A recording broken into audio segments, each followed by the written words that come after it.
welcome to the another episode of eCom Stories with Raja. My name is Raja. I'm the host for this show. I'm also the CEO of eComManagers.com. Today, I have an amazing guest with me. First of all, he's an Amazon seller, and the most and one of the biggest thing on his credit is that he is the host for the seller session as well. Please welcome the one and only Danny. Hey, Danny, how are you? I'm good. Thank you very much for the kind intro. So the very first question is about your introduction. So you know that on a daily basis, there are the 3,500 plus new Amazon sellers are trying to selling on Amazon. So for them, most of the people and the advanced level sellers know you very well, but the newbies and the beginners, please introduce yourself briefly, and then we will move towards our topic. By the way, our topic for today is that what is the future of Amazon PPC with and without automation. So we will go on that later. But first of all, Danny, please introduce yourself. Okay, so for some of the guys out there that may know me through probably, if they do, it's going to be through the podcast Seller Sessions. So Seller Sessions is the largest podcast for more advanced Amazon sellers. So fantastic people in the space. A lot of beginners will start off at, say, Scott Volker's podcast and a few others. And as they develop, if they stay with Amazon, they tend to end up at my doorstep with Seller Sessions because we focus more on the advanced level. So we've got Seller Sessions. I have a sold out event in London called Seller Sessions Live, which is a conference. We do that once a year. I also host, I'm the founder and the host of Seller Pulse. Seller Pulse is basically the awards for the Amazon community, outstanding contributions and everything else. So that's voted for by the community, for the community. So it gives them a filter process of some of the best resources where they can go. Of course, my podcast is removed from that and any of my businesses, so we stay impartial. I also founded Branded by Women. This is to give women bigger opportunities within our space. We've done first Branded by Women in May earlier this year, and the new one is going to be in February. Again, 35 to 40 speakers, 50% of the speakers are new speakers you've never heard of. So that will take place then. And also I'm a co-founder of Databril. So Databril is the automation agency that I run with Dr. Ellis Whitehead. Dr. Ellis Whitehead was also one of the main proponents behind the Jungle Scout algorithm as well. So we look after 7 and 8 figure brands and sellers on Amazon. That's really awesome. Okay, so the very first question from my side, I also own an agency. So I have a lot of clients who actually ask me hey Raja, what is the future of Amazon PPC? And do you think we need to go the manual biddings and all kind of adjustment, or what do you think we need to go with the software solution and automation? So I have different in the terms of I have different opinions. Sometimes when we are I work with a lot of different tools like PackView, Manage Best Stats, Leaks. There are a lot of Profit Wheels and now Salezo. So I work on the different tools in my own agency. So that also gives me a lot of different issues and stuff like that. So the very first question is that how do you see the future of Amazon PPC? Is that on the manual basis, or is that on the automation related, or close to automation, or the combination of both? So how do you see that? Okay, may I take it back slightly for an interject where software, manual management and everything I see where it comes into play. And to quickly answer your question, you can't just let AI run off and do everything. It needs eyes on it. Even with our agency, we've got one of the most sophisticated systems out there. We develop algorithms individually for each different account. Yeah. And because everyone is different, but there is always a set of eyes overseeing it, and there's no way that AI can do this on its own. So you can't just push a button in the box and it's going to work its magic. So the way I like to break it down is let's talk software first. So quite often what happens is people say, I use that software, it blew up my account, therefore it doesn't work. Mm-hmm. The problem you got is you are in control. You drive that software, right? You set the parameters, you set the bids, you set the budget, you set everything. That is your responsibility when you use software, is to understand the mechanics of the software. I think so. The first thing we need to break down is if you're going to use software, you need to understand that software inside out to know what it does. A lot of people will pick software on the proviso that the software will do the work for them, and it doesn't. You Yeah. have to be in the driver's seat. That's the biggest problem I see in the early days.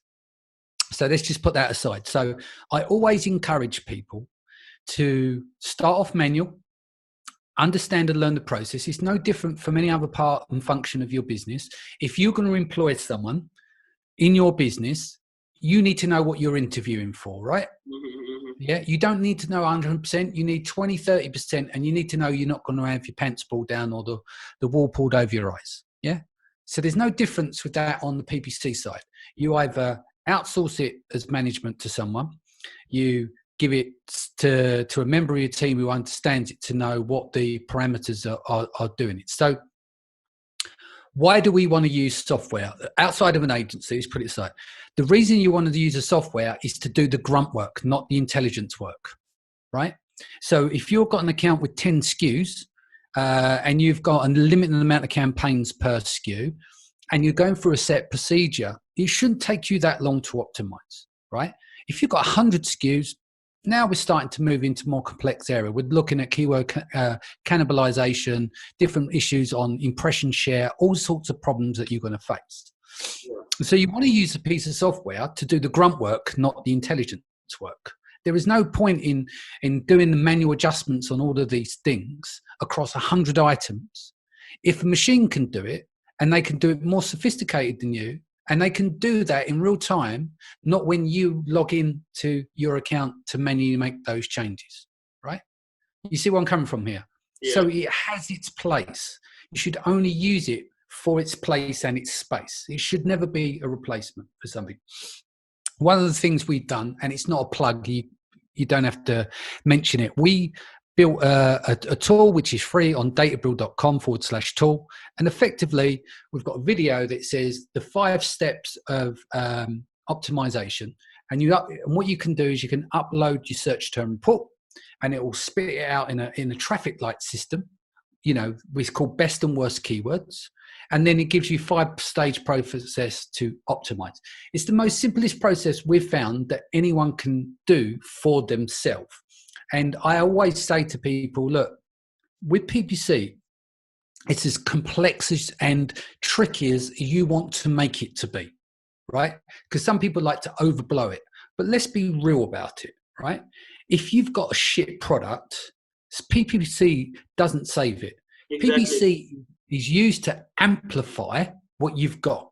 If you've got a great offering, a great product in a great category, with PPC, you should be able to smash it. It's the margins there. But the problem is, if you're selling lightning cables and you go in and you want to throw PPC at it, and then you go, no, well, that software is shit or that agency is shit. It's not. It's just you're doing fucking lightning cables, right? You've got to be real. So we have to be realistic of product market fit, yeah? And also down to keyword level. Now, a lot of people, what they forget to do is they will target keywords with high search volume, right? And they forget the brand analytics report. Do you know yourself that in the brand analytics report, if the keywords are not appearing in the brand analytics report, they are 10 searches or less per day. So you've got lots of people doing all this long tail stuff and they don't appear in the brand analytics report. So I always say to people, wash your brand analytics report against your helium 10s and everything else. Because if them search terms, you've got 100 search terms, you might find that 3 of them are in the search term report. Yeah. In the brand analytics report. The rest are not going to be useless, but they're going to be incremental conversions over 2 to 3 every 5-6 days. They're very hard to measure to get statistical significance. It's almost impossible to do stuff on long tail keywords when you don't have like 10 or 20 conversions or more, and it takes you a year to get to those conversions because the seasonal changes. It's very hard to identify that. So I'm jumping around a bit. I'm going to come back on point now. I think a lot of the problems, what it comes down to is having the basic knowledge of PPC before making the judgment call on everything else, like software. You employ an accountant, you have to know enough about accountancy to know you've got the right accountant to do your job, right? Does this accountant understand commerce? You'd learn that, right? So why wouldn't you do that at your PPC? And that's what you've got to do, is you've got to set your own expectations. You've got to realize your product has a product market fit. This is why at the agency we turn down 9 out of 10 people to come on the agency, because they'll be on Me Too products. They'll come to us and they'll go, look, Dan, I'm really struggling. My ACOS is 68%. And I'm like, you're selling headphones, right? You're going up against the Chinese. Your price is too high. The quality of the product's too low. And you're fighting with them. And a lot of those guys are going to be doing add to carts and all that kind of stuff. You simply can't compete without the pockets. PPC can't save that. And I think that's the big problem that we tend to encounter, is that we'll fall in love with our products. We put them into the marketplace. When the PPC don't work, it's shit. If the software is crap, it blew it up. No, it didn't. What happened is either you didn't know how to use the software, or you've not got the right product market fit. And you're now in a situation where you're fighting it out in the market and it's costing you more going out than what it does coming through the door. And that's not easy. And this is the point, is that Amazon isn't easy. Like a lot of people, I've seen thousands of accounts, right? People have hero products and he also rents. There's a lot of luck involved, but more luck appears when you throw more SKUs at it. So if you've got products where you've probably seen it yourself as an agency, right? They've done really well in 2015, didn't add any more SKUs. Now they're falling way behind. The trick with Amazon is you've got to keep just that cycle, keep pumping out products. You're going to have winners and you're going to have losers, and it's going to work out how do you take out the losers and how do you get rid of those quick without getting emotionally attached to those products. Very, very difficult. I'm not judging an Amazon seller here. I'm one myself. It's tough. And everyone makes it sound like it's easy, you know, like the gurus and stuff, but it isn't. It really isn't easy to do Amazon and turn a hit out after hit. Or as why do you think we've got, say, like these aggregators like Thrasio? Why do you think they're buying up? They're buying the hits. Instead of them making misses, they're buying companies that are hits and then they're rolling it up. That's very smart, right? Because they've got the money to keep generating more products themselves and build their own brands. Why would they need to buy up in the space? Well, you take the hits. They'll go round because there's always going to be winners and losers, right? And there's going to be people in between. That's why they do that, because they know it's hard. But if they buy the right company and they buy off the hits. So I think the problem we're facing with Amazon is getting more and more competitive. I'm not putting people off. But we all have to have a really good look at ourselves. Exactly. And be brutally honest with ourselves, our products and everything. You know, if we don't deliver at the agency, that's my responsibility. The buck stops with me. But that also means as a brand owner, and there's a level of accountability as well. Yeah. So the next thing is that there is also a problem with the when we are talking about as per of till now, the combination of both things, like the manual check and the software, the combination is actually the success for that particular management of the PPC. We doesn't only rely on software. We just integrated our Amazon account with the software, and then boom, the magic happens. We need to check on that on the software, if the software is performing or not. So there are the different softwares on which I was working. I also find a problem which I wanted to discuss with you. That is mostly there are the softwares who actually give the suggestions. If you wanted to if there's a keyword is not performing, they are keep giving the suggestions put that in negative or decrease that particular spend and stuff. They are on a same routine, number one. And number two is that many times, Danny, I also this is my personal experience on different accounts. I feel that there are the keywords who are highly relevant with our products, but initially they are unable to perform. But when I integrate a software with them, so after 4, 5 or 10 clicks, that particular software put that particular highly relevant keyword in as a negative. So how do you chase that particular issue, and what are your thoughts on I think so that is a bug in the softwares, because if they just calculate the keywords performance on the basis of only clicks, they doesn't rely, or they doesn't evaluate what kind of relevancy that particular keyword is having with that particular product. So what are your thoughts on that? Okay, so let me ask. I'm going to answer the second part, and then we'll go back to the first part of that question. The second part is when you're starting brand new campaigns, right? And the performance.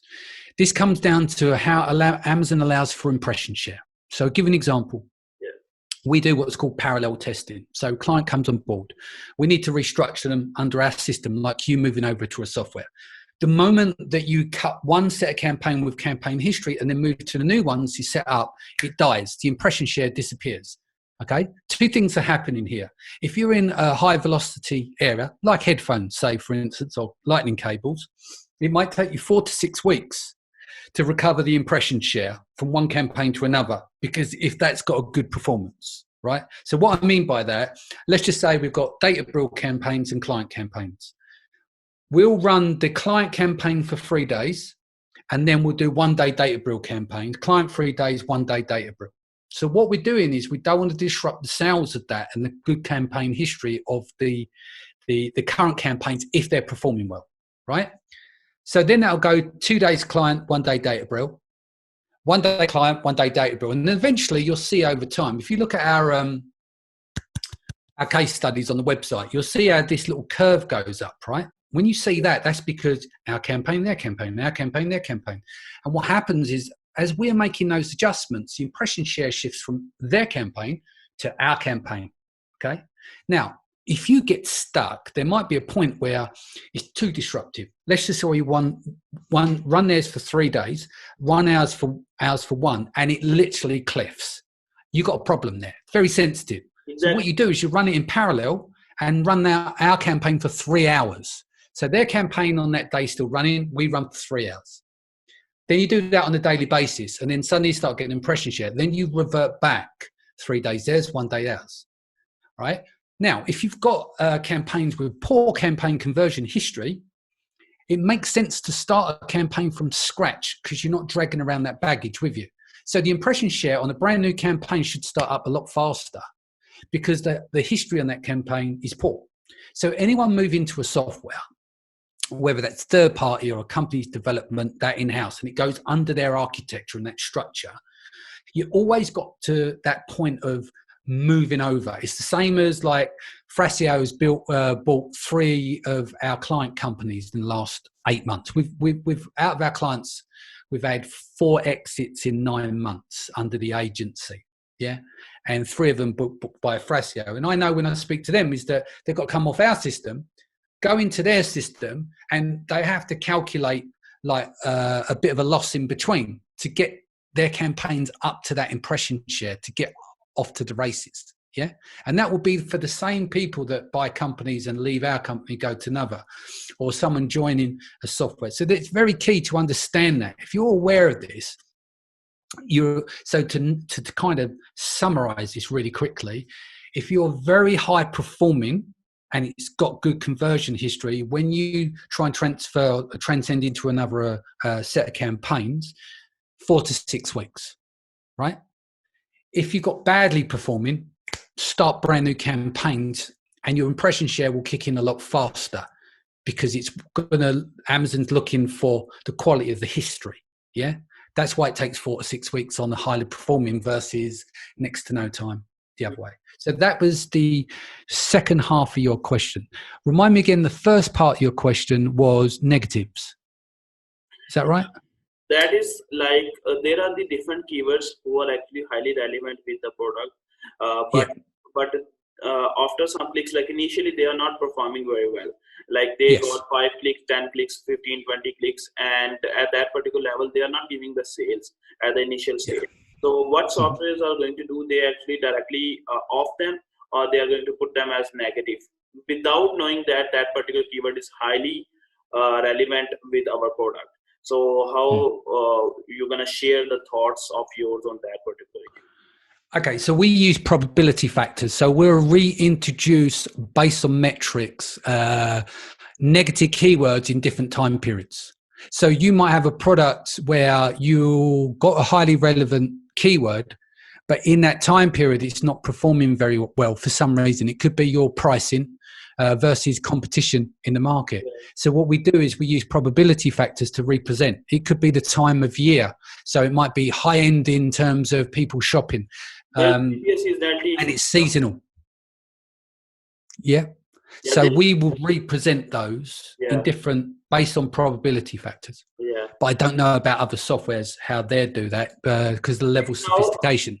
Yeah, till now, the most of the software doesn't have that. Like I use them, they doesn't have that kind of probability relations. So they just directly put them in negative, and they actually extremely damage the product. Like there's a keyword who's extremely relevant. Like for example, there's a product called leather jacket. So initially that keyword, like men's leather jacket, is highly relevant with that particular product. So I personally see that particular things.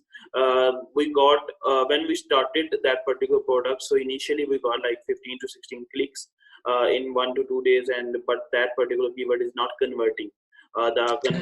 You can't work on probability like that. You need hundreds of clicks. Worst case scenario, you get to 100 clicks before you make a decision. Yeah, exactly. But that's going to be tricky as well. So let me give you an example. You've just said leather jacket, right? Yeah. You said that's a highly relevant keyword. To me, that's not highly relevant, only for the fact, is it a men's leather jacket? Is it a blue men's leather jacket? Is it a leather jacket that's XL? Is it a special leather that's been handcrafted and put together in America? From China? Is it from Pakistan? You're using the words leather jacket. So let me explain why I say that. Let's take a champagne glass, which is a champagne flute. Same thing, but let's just break it down into a champagne glass. Are you aware that a champagne glass can be a champagne glass which is more masculine versus feminine? So you could have champagne glasses that are more square, which is more likely that men will drink from, gay men will drink from, people from like entertainment industry would drink from, and the more rounded ones, which is more feminine, which women from all walks of life will drink from. So you've got a highly relevant keyword that is a champagne glass or champagne flute, whatever you want to call it. Yet your product might be more masculine, but might be the more feminine ones that are buying it. So they're clicking on that, they're going through, and they're going, this is not for me. So it's relevant to them, but you may have a product that's more masculine versus feminine. Does that make sense? Yeah, definitely. And the best way to deal with that, and what people don't do, avatars. I used to think nonsense, like it's fluff to me. I'm a data guy, right? And I'm like, I want to get to the point like that. I don't have time to fuck around. Excuse my language. But I've realized how important avatars are, because there's a lot of stuff that can be missed in your keyword research to really sum in. Like you said, it's highly relevant, but no one's buying it. So then you've got to break it down. Why are they not buying it? Do they not like the color? Is the pricing too wrong? Is there not enough reviews? They're obviously clicking it. They like something about it, but the thing is putting them off. Yeah, right? There are a lot of different factors which actually make a product saleable, not just a PPC. Yeah. Like for PPC is all about like we are showing our like right product in front of right customers. That is all about PPC. But if the listings doesn't have reviews, if the main image is not good, the listing title is not good, we didn't have any kind of bullet points properly featured. But the thing is, you've got them to click. So they've seen title generally. They've seen title. They've seen price. They've seen image. It's after that they don't like something. Or they've changed their mind. Exactly got it. So there's a little breakdown there. Now, I could be wrong. They might have just clicked on it by accident, but there's 16 to 20 accidents. Let's look at the variables there.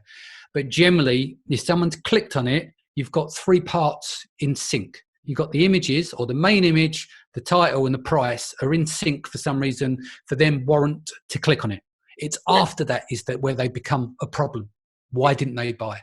Exactly. And if the main title, like they are actually like the main title, reviews or image having some kind of issues, then there's a problem there as well.